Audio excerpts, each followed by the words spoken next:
Today we will discuss the 7 advantages of berberine. So let's jump right in.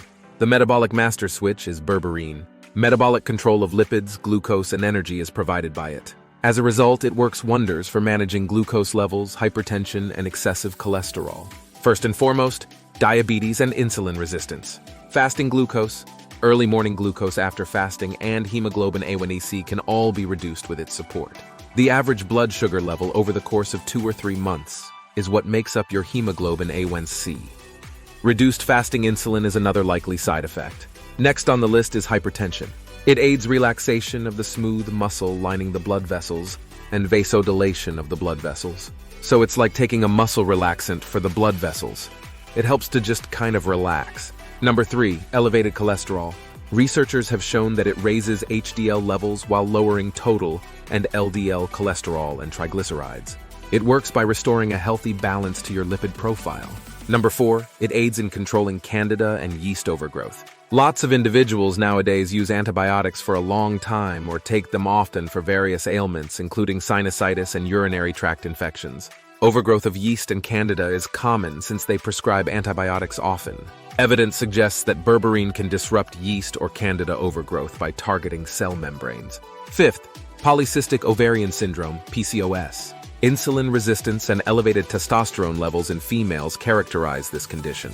Many women with polycystic ovary syndrome, PCOS, experience irregular menstrual cycles or even monthly period skips.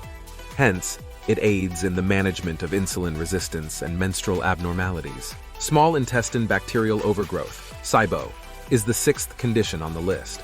Surprisingly, SIBO is the most common reason why people experience what they term IBS.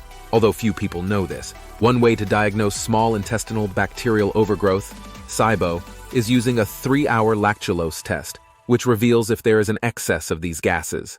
The lactulose test specifically looks for hydrogen and methane, while it does not rule out other gases. Studies have demonstrated that it is equally effective as the antibiotic rifaximin, which is used to treat small intestinal bacterial overgrowth, SIBO.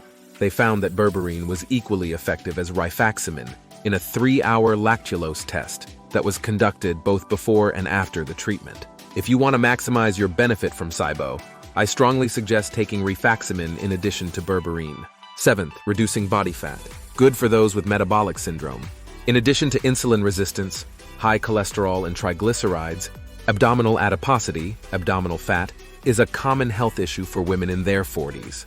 It's fantastic for controlling leptin and insulin resistance, isn't it? Since leptin is responsible for regulating hunger and fullness, it is useful for controlling these aspects of eating. You should see your doctor before making any changes to your prescription regimen, including discontinuing any current medications or substituting supplements for them. Be sure to subscribe to the channel for more content. Until next time, stay vigilant in the pursuit of your health.